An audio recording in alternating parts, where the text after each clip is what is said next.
afternoon. My name is Rick Paszkiet. I am the content guy for the business law section, and I'm here today with Ted Claypoole, who is the editor of The Law of Artificial Intelligence and Smart Machines. Ted, as we can tell, this is a massive book, 750 pages, 29 chapters. How did you go about selecting the topics?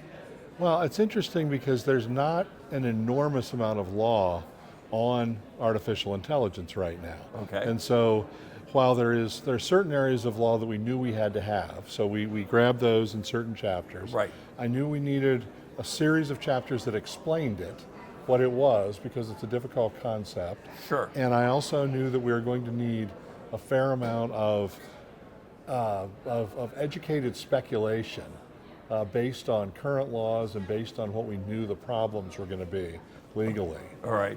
So some of it was that we knew there were going to be intellectual property problems, but there's not a lot of intellectual property law that deals directly with AI right now. So we found some people that think in that area and have them figure out where it's going to go and what it should look like. Well, that's interesting. So, you deal with such topics as healthcare regulation, AI-controlled vehicles, product liability, military issues. But is there, throughout all these different subject areas, is there a common AI threat? Oh yeah, absolutely. From a legal standpoint, there are two or three important things going on here. One of them is the problem of what we call transparency, or the black box problem. Okay. Right? In other words, if your artificial intelligent machine makes a decision for you, Right. how did it make that decision? You don't know, because it made the decision. Correct, right. And you didn't program it to make that decision. You programmed to think for itself, and then it made the decision. Which was the whole point of it. Right, but under many legal regimes, like for example, lending, you have to be able to explain why you made a decision. If the AI decides that people with vowels at the end of their names are poor credit risks compared to everybody else, how did it come to that? It may be right, but it's illegal because, because it's going to improperly impact Japanese people and Latino people Right. and Italian people. Right. And so, there's the black box makes this decision, but you need to be able to figure out how to explain it. And so that tends to run throughout this is the explainability of what we're doing. I like that. But then the other big thing that runs through the whole concept is that the AI is making decisions that nobody is making for it. And therefore, that makes for something different. How is it different? Well, it's probably not insurable the same way. Okay. So there are probably insurance issues. And the AI will do things that it should get credit for. For example, right now, as we sit here, there are 2 patents at the U.S. Patent and Trademark Office that are listed as artificial intelligence as the inventors. So they Really? created, and I can promise you AI writes better songs than I do, right? If it wrote Right. a hit song, who should get the money? Should it get the money? Should somebody, who owns it, who created it? So there's a lot of that. And then the other side is, if it does something that has legal consequences on the negative side, how do you blame it? How does that work? That's where insurance comes in, but that's a big problem that runs throughout the whole thing, is how do you give it credit, how do you give it blame, or do you? Right. Because right now we're not set up to do that at all. Oh my goodness, brave new world. Okay. You have a wonderful lineup of contributors. Oh, phenomenal. Okay. So, how did you go about selecting these people? Some of it was that I looked to see who were the big names in this area. People that everyone else respects. There are probably, of the 29 chapters, I would guess 8 or 9 of them are written by professors or law school deans. Right. And many of those people are the top people in their field. Right. And I researched. I looked for who the right people were, and I called And they other definitely are people. heavy hitters. I Yeah. mean, that's very impressive. And then a number of other ones are judges, or really prominent lawyers in specific spaces. And so that's what I did, is I looked for people that were specialists in the precise area that I was going to ask for the chapter on, Right. and say, can you write in your specialty area on this particular thing? And one thing, you could read this book as a lawyer, but you could also read this book in a way getting some enjoyment out of it, because I have to say, it made me kind of afraid. Should we be afraid of AI? Oh, absolutely. All right, okay. No question. You provided me no comfort there. Right. Okay, Well, so why? Yeah, why, my why would- original chapter was going to be called Sex in the Singularity. How to keep AI from breeding. Right. Which is a particular Right. issue. But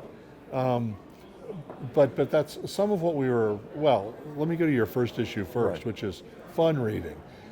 The first 3 or 4 chapters are about what AI is, and they talk about AI in pop culture and how that relates to the AI we really have. And then the last whole set of chapters is speculative. Where's it going from here? Is it going to turn into something that eats us all?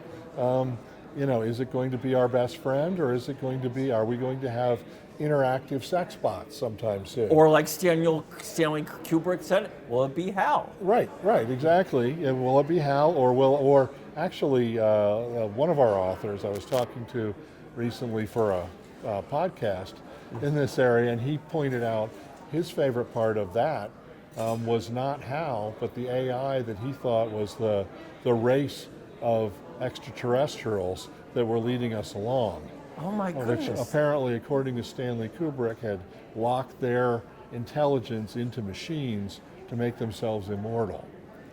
So That is a good point. there's a lot of places you could go with this. But yes, what's interesting is, and it's pointed out several places in the book, there's narrow AI, which is what really we have right now, which is we'll pick an AI that says, you can become the best chess player in the world. Right. That's very narrow. That's Right. one thing that it does.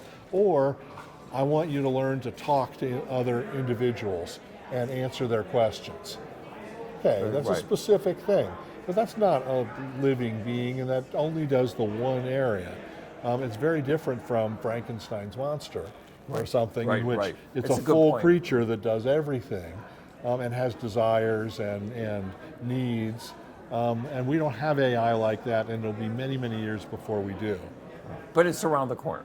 It's around a few corners. Okay.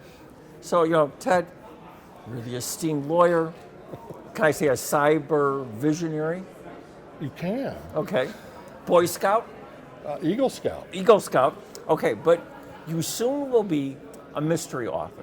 So That's true. Can you tell us the name of the book and a little bit about the book? The name of the book is called False Consolation. Oh, I like that. It's taken from a quote from Nietzsche that says, "Suicide is the final consolation."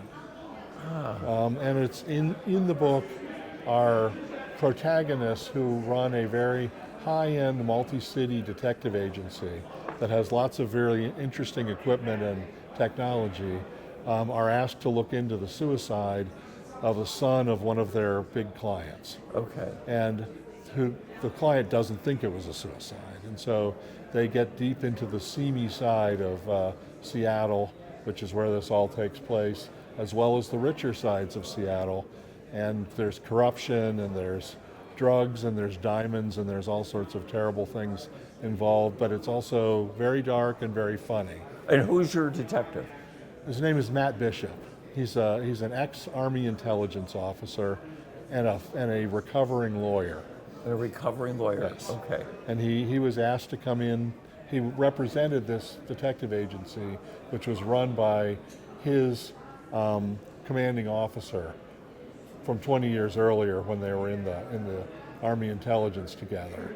And so he's brought into it when he quits being a lawyer, and he starts to help run the agency.